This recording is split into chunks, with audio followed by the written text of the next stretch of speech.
So I have always been that friend, the one person who corners you anywhere and goes, wait, have you read that book yet? Haven't you read this yet? Yeah, that's me. So today we are talking about the books I can't stop recommending, the ones I forced on friends, family, even my mail carrier, basically anyone who will listen. And these aren't just the good books. These are the books that made me feel something, that changed how I see the world, or they were just so perfectly executed. I wanted to slow down reading and also clap when I was finished. So, some of these are literary, some are thrillers, some are fantasy, but they all have one thing in common is that they really linger. So, let's get comfy, pull out your TBR app, and I hope I can add some books to your reading list. So, first, let's start with the book that broke my brain. And that book is The Kingdoms by Natasha Pulley. Now, full disclosure, I am a Natasha Pulley fan. I will read anything Natasha writes, but this book ruined me in the best possible way. So, it's an alternate history where Napoleon conquered England, and a man named Joe wakes up one day with no memory except fragments that don't add up.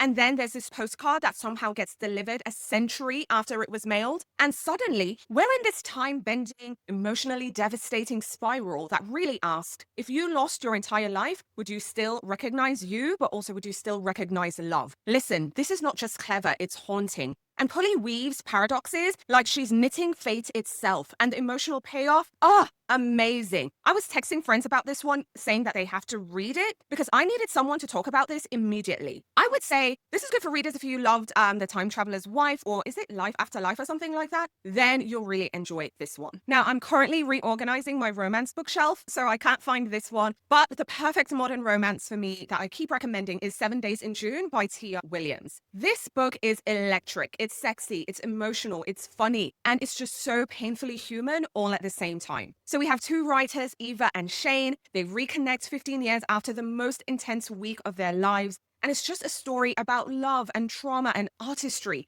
and what it means to love someone who's seen the darkest parts of you. I mean, every time I recommend this, someone messages me later saying, okay, I get it now, because it's not just a romance. It's a whole world. The Black literary community in Brooklyn, the generational healing, motherhood, forgiveness. It's just so alive. And if you've ever loved someone who felt like home, but is also fire at the same time, this book will break you and then put you back together and leave you whole. I've given this to quite a few friends. Listen, I'm not a crier, but 2 of my friends cried. But I had one friend who called me to scream about it. So trust me, this one is really good. Now it's time for the book that feels like magic, and it's The Book of Doors by Gareth Brown. Now I have to tell you, this book has my whole heart. I want you to imagine you work in this little bookshop. It's in Manhattan. An elderly customer comes in, dies, and leaves you a book that can open any door. That is the premise. However, this is not just a fantasy. It's about choice, love, and how every door you open changes you. But it also has mystery, time travel, dark academia energy, and that bittersweet wonder that reminds me of the Night Circus, which I absolutely loved, or Mr. Penumbra's 24-hour bookstore that I loved as well. Now, I have to tell you, the first person I recommended this to is a friend who doesn't read fantasy, and yes, it's fantasy light, but she was texting me, why did I do this to her? And it's that kind of book. It is really affecting, and it makes readers out of people who swore they weren't, especially the ones who say they don't read fantasy. Now, the next book is a book that has been living rent-free in my head since I read it the first time, but it's also one of the books I've been wondering, why aren't more people talking about this? I don't know if it's my algorithm, but I haven't been seeing it, and it's like Perpetual by Spufford. This one I feel is so underrated, it really hurts, because it's about 5 children who were killed in a 1944 bombing. However, the author imagines what their lives might have been like if they survived. So every 15 years, we check back in, we see who they are, who they've become, what they love, what's breaking them, and just all the things. It's so tender, it's profound, it's full of London fog and music and humanity. And this is perfect if you read and loved One Day, or This Is How You Lose a Time War, but wanted more realism and heart. This book is it. It really reminds you how precious and messy and beautiful life is. I like to call this my make your call to your mom book and your friends and your family and just everyone you love book. Next up is the book I like to call the Gothic Marvel. And this is The Devil and the Dark Water by Stuart Turton. I am not exaggerating. I read this book in under, I'm going to say 36 hours. I started reading and I couldn't stop. It's pure chaos at sea in the best way. So it's set in 1634, and there's this ship that is full of criminals. There's a leper who burst into flames, and there's whispers of a demon called Old Tom. It's part mystery, part supernatural thriller, part social commentary, part historical fiction, and Turton takes the locked room mystery format and drops it in the middle of the ocean, then adds class tension. There's also forbidden love and one of the best detective duos since Holmes and Watson. Okay, maybe I'm exaggerating, but it's that good. And I think the reason I kept turning the pages and I read this in a flurry was because it's cinematic, but it's also brainy. It's morally complex, and I've called this one the Pirates of the Caribbean meets Agatha Christie with a dash of theology in there as well. So if you like your mysteries that are a bit odd but also brilliant, I'm telling you this will live rent-free in your head too, and you will be flying through the pages. Now, the next book I'm going to recommend feels like you've lived a whole lifetime, but it's so worth it. It's also a chunky book, but you have to read The Love Songs of W.E.B by Honorée Fanonne Jeffers. If this isn't the great American novel, I don't know what is, because this is about family, it's about race, it's about identity, it's about trauma, it's about survival, and so many different things, but it's told through generations of Black women in Georgia. We have Ailey, who's our protagonist, who essentially becomes a historian, and we see her tracing her lineage back to slavery and forward into modern America. Again, it is a chunky book, but it's not just big in size, but it's so big in scope and heart. And when I tell people read this when you're ready to feel, I mean it, because it's history, it's poetry, it's storytelling, it's resistance, it's just so many things. And every friend I've convinced to read it says the same thing, that this book changed them. So yes, it's a long book, but it's the kind of book that you'll live inside for a while. And honestly, I really want more people to be living in here with me. So,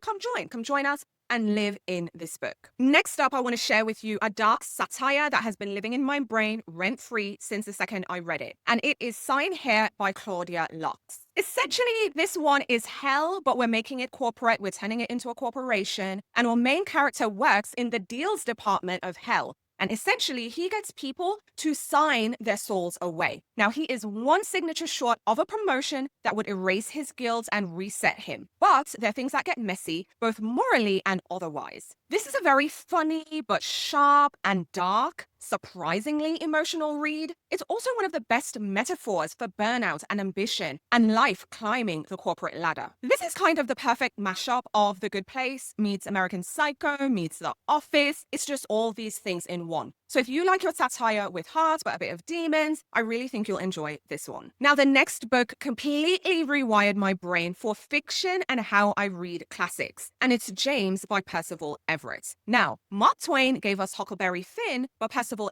Everett gave us Jim. This is essentially a retelling of Jim's story, and it takes one of the most beloved but also misunderstood characters in classic American literature and restores his full humanity. Because in James, we see that Jim isn't just escaping slavery. He's outsmarting everyone around him. He's wrestling with morality, philosophy, freedom, and more. But most importantly, it's all about what it means to be a man in a world that's built to deny you that humanity. I am telling you, Everett did his big one with this because it's brilliant, it's biting, it's deeply moving. And if you've ever felt like classic literature left someone's story untold, this is the book that fixes that. And yes, I have already pressured 4 people in my life who've read Huck Finn, and I told them, hey, you need to read James. I think it should be required reading at this point. Now, the next book for me is just pure joy. I absolutely adored it. And it's The Adventures of Amina al-Sirafi by Shannon Chakraborty. Because the truth is, not everything has to wreck you emotionally. Sometimes you just need a pirate mom fantasy. And Amina delivered for me. Because in the book, Amina is a middle-aged retired sea captain who gets pulled back for one last heist. It's witty, it's warm, it's filled with sea monsters, ancient artifacts, and the kind of adventure that makes you feel like you're 12 again. So this is for readers who want joy, found family, feminism, again, adventure, just a lot of fun. And honestly, I want to be Amina when I grow up. All right, so these are the books I can't stop recommending. And quite honestly, life is too short to read forgettable books. But now it's your turn. I want to hear from you in the comments. What's your I won't shut up about this book? What story do you keep putting in everyone's hands because you need them to feel exactly what you felt? Share your recommendations in the comments because I'm always adding books to my list, but also so that you can spread the love to other readers. Now, if you haven't already, now's a great time to like the video, share the video, but subscribe and hit that notification bell because I drop new videos every week and I go live every Thursday. But until next time, I'll talk to you soon. Bye for now.